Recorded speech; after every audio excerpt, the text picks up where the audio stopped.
Dr. Anda Haja Farida Aryani MPD. Baiklah, pada hari kedua ini kita akan kembali melanjutkan materi mengenai pembelajaran mendalam atau deep learning, coding, dan KA atau kecerdasan artificial, di mana hari ini akan ada 4 modul pada pembelajaran mendalam yang diawali dengan materi asesmen dalam pembelajaran mendalam. Dalam hal ini akan disampaikan oleh Ibu Cucu Herniani SPD. Kepada Ibu kami persilakan.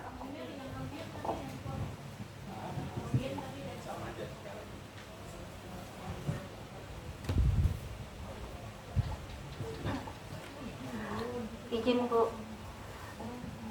Assalamualaikum warahmatullahi wabarakatuh. Terima kasih Bapak Ibu. Hari ini kita melanjutkan mengenai pembelajaran mendalam. Yang kemarin kita sudah mengetahui bahwa prinsip pembelajaran itu ada berapa Bapak Ibu? 3. Ada 3. Apa aja tuh? Berkesadaran, bermakna, dan menggembirakan, yang sering disingkat dengan BBM. Kemudian ada lagi selain prinsip pembelajaran, ada lagi dimensi profil lulusan. Ada berapa Bapak Ibu? Ada 8. Oke. Baik. Nah, di sini ya, hari ini kita akan sama-sama belajar mengenai asesmen dalam pembelajaran mendalam. Ya, kita tahu bahwa asesmen sering juga kita sebut dengan penilaian. Ya. Ada yang tahu tujuannya apa penilaian kita? Untuk? Ya, Ibu Lucy, silakan Bu Lucy.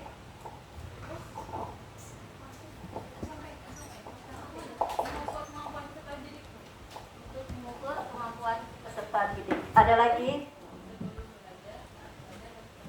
Oh, jadi mengukur kemampuan peserta didik sebelum, saat, dan sesudah. Oke.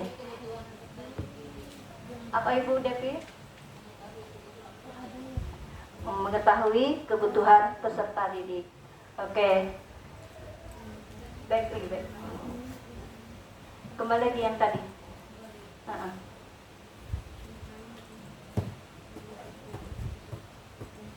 Nah, penilaian atau asesmen adalah proses pengumpulan dan pengolahan informasi untuk mengetahui kebutuhan belajar dan capaian perkembangan atau hasil belajar murid. Ya, jadi pengumpulan dan pengolahan informasi untuk mengetahui kebutuhan dari kebutuhan belajar dan capaian serta hasil belajar murid. Lanjut Bu. Nah, adapun prinsip asesmen itu ada 3. Yang pertama berkeadilan, ya, berkeadilan, kemudian edukatif dan objektif. Jadi kalau yang berkeadilan ini artinya pendidik atau guru melakukan penilaian yang tidak bias oleh latar belakang.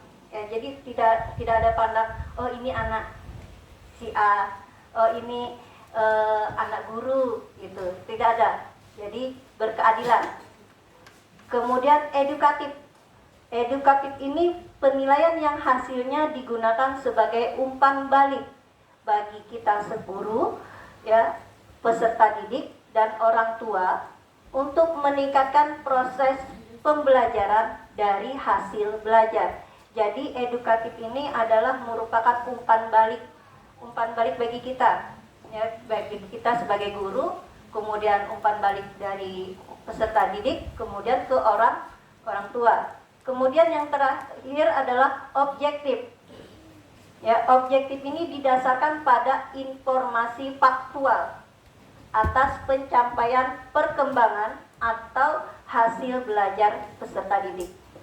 Jadi ada 3 prinsip dari asesmen ini Bu.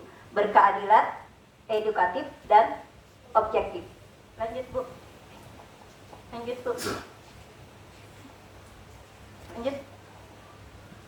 Nah, asesmen pada pembelajaran mendalam ini ada dua, ya, ada yang namanya asesmen formatif, ada yang sumatif. Nah, ada yang tahu bedanya asesmen formatif dan sumatif, Bapak Ibu? Ada yang tahu?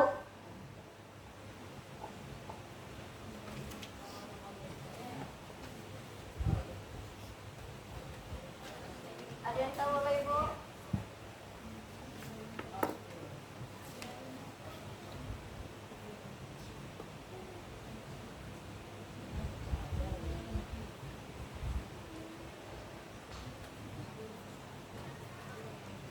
Bu Lena mungkin?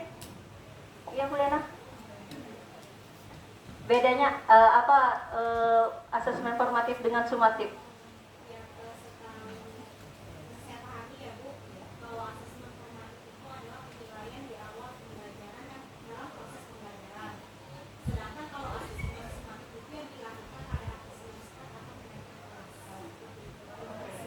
Oke, betul sekali ya yang disampaikan oleh Bu Lena tadi. Ayo, tepuk tangan untuk Bu Lena. Ya, betul. Kalau asesmen formatif ini adalah sebagai proses, ya, dia dinilai pada saat proses pembelajaran berlangsung dari awal, kemudian pada saat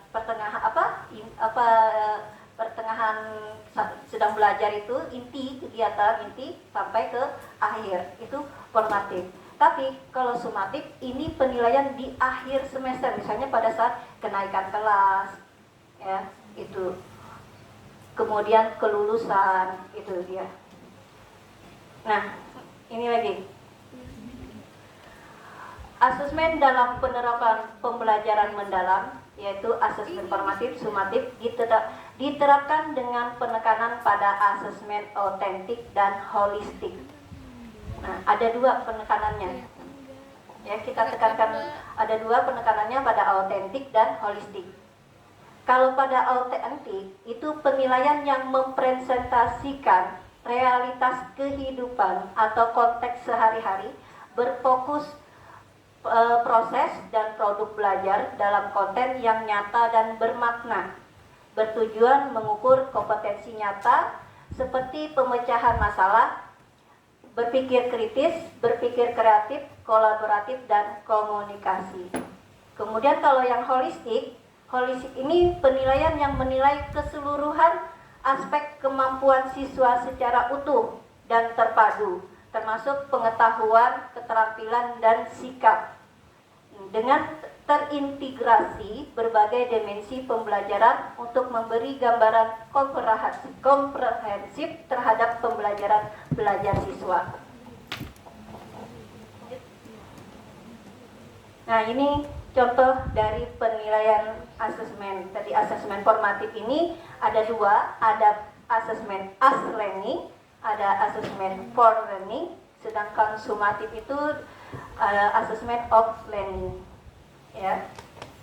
Asesmen as learning ini untuk refleksi dari murid dan untuk refleksi diri murid dan refleksi proses pembelajaran. Kalau for learning itu untuk memperbaiki proses pembelajaran. Sedangkan of learning ini pencapaian pembelajaran murid pada akhir pembelajaran. Ya. Lanjut Bu. Nah, adapun teknik asesmen itu sering kita Bapak Ibu sudah tahu bahwa kita banyak tekniknya ya Bapak Ibu. Ada yang observasi, ya, observasi ini bisa juga kita lakukan di dalam kelas pada saat kerja kelompok bisa juga. Kemudian ada proyek, ada tes lisan, ya, penugasan, portofolio, penilaian antar teman, tes tertulis, penilaian diri dan kinerja. Lanjut Bu. Klarifikasi dulu Bapak Ibu. Ya. Ajukan pertanyaan klarifikasi. Kita klarifikasi dulu.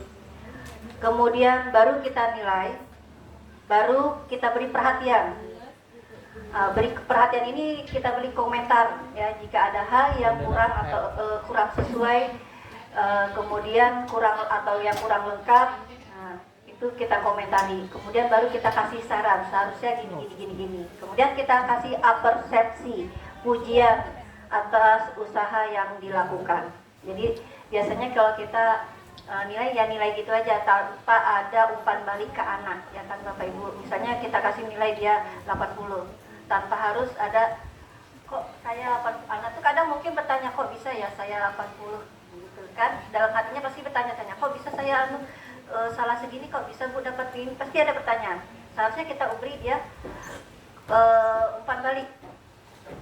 Ada beberapa tahapan. Yang pertama klarifikasi, kemudian nilai, perhatian, saran, dan apresiasi. Apresiasi maksudnya. Lanjut Bu. Lanjut. Terus Bu. Yang contoh tadi Bu.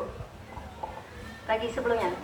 Nah, kognitif, ranah kognitif ya Bu tadi. Nah ini taksonomi pembelajaran ranah kognitif. Ya, pada kemarin sudah dibicarakan juga sama Ibu Kiki bahwa dalam pembelajaran mendalam ini ada 3 ya, ada yang merefleksi. Ini pengalaman pembelajaran. Ada merefleksi, mengaplikasi dan memahami. Nah, taksonominya itu kita berpatokan pada taksonomi Solo. Ya. Lanjut Bu.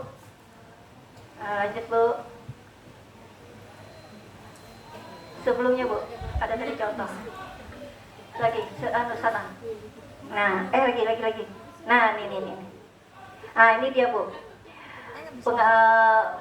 Contoh pengalaman belajar, pengalaman pembelajaran mendalam pada ranah afektif dan psikomotor.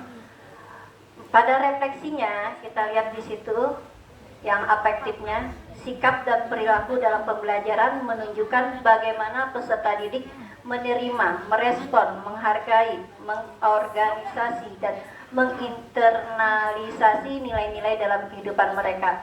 Contohnya di sini guru memfasilitasi diskusi tentang isu sosial dan meminta peserta didik untuk menuliskan refleksi tentang sikap mereka.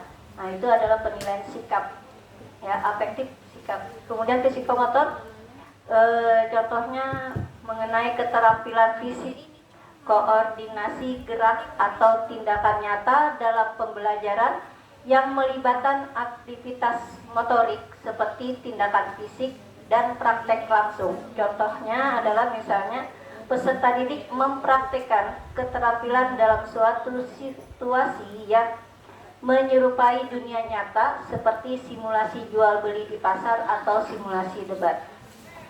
Lanjut Bu.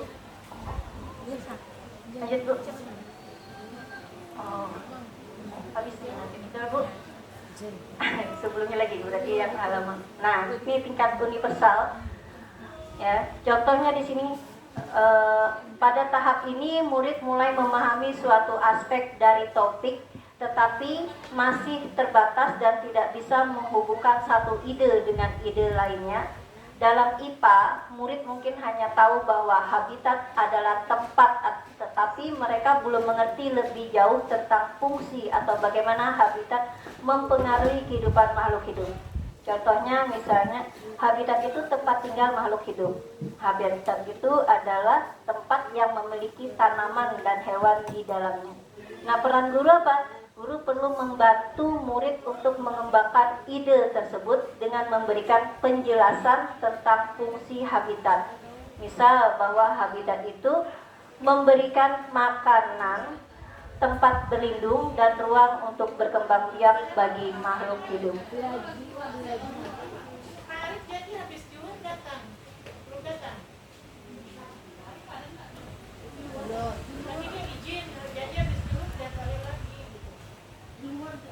Tingkat yang berikutnya ada tingkat multistruktural. Nah, pada tahap ini murid mulai memahami berbagai aspek dari topik, tetapi mereka masih kesulitan untuk menghubungkan berbagai ide tersebut. Misalnya, mereka tahu bahwa habitat adalah tempat tinggal bagi berbagai makhluk hidup, tetapi mereka belum bisa menjelaskan hubungan antara faktor lingkungan dengan makhluk hidup di dalamnya. Contoh misalnya anak itu bilangnya tumbuhan dan hewan hidup di habitat yang berbeda. Setiap habitat memiliki makhluk hidup yang berbeda. Nah, di situ jadi mereka di sini tahu bahwa habitat adalah tempat tinggal bagi makhluk hidup, tapi mereka belum bisa menjelaskan hubungan antara faktor lingkungan dengan makhluk hidup itu. Ya, jadi itu. Jadi peran kita apa? Guru mengajak murid untuk membandingkan berbagai jenis habitat. Seperti misalnya kita bandingkan habitat hutan dengan laut, kemudian gurun, ya, kemudian menjelaskan lagi bagaimana masing-masing habitat memiliki karakter khusus yang mendukung kehidupan makhluk hidup yang ada di dalamnya. Nah, itu namanya multistruktural. Oke, lanjut Bu. Nah, ada lagi tingkat rasional, kemudian tingkat abstrak yang diperluas. Ini contohnya kalau tingkat rasional, faktor lingkungan seperti suhu, kelembapan, makanan mempengaruhi apakah makhluk hidup dapat bertahan hidup di habitat tertentu. Misal di habitat danau, bebek dan angsa dapat bertahan hidup karena faktor lingkungan di sana mendukung kebutuhan mereka. Itu tingkat relasional. Ya. Bu. Oke. Sekian dan terima kasih. Jadi ada yang ingin ditanyakan Bapak Ibu mengenai asesmen. Jadi asesmen tadi ada dua, ya kan? Ada asesmen formatif dan sumatif. Kalau formatif itu sebagai proses ya dalam pembelajaran, kalau sumatif itu di akhir semester ya, di akhir ya. Kemudian perlu kita ingat bahwa pembuatan asesmen itu harus kita tentukan berdasarkan tujuan pembelajaran ya Bapak Ibu. Jadi jangan sampai melenceng dari tujuan pembelajaran kita. Demikian tadi penjelasan mengenai asesmen dalam pembelajaran mendalam. Berikutnya kita lanjutkan lagi dengan rencana pembelajaran mendalam.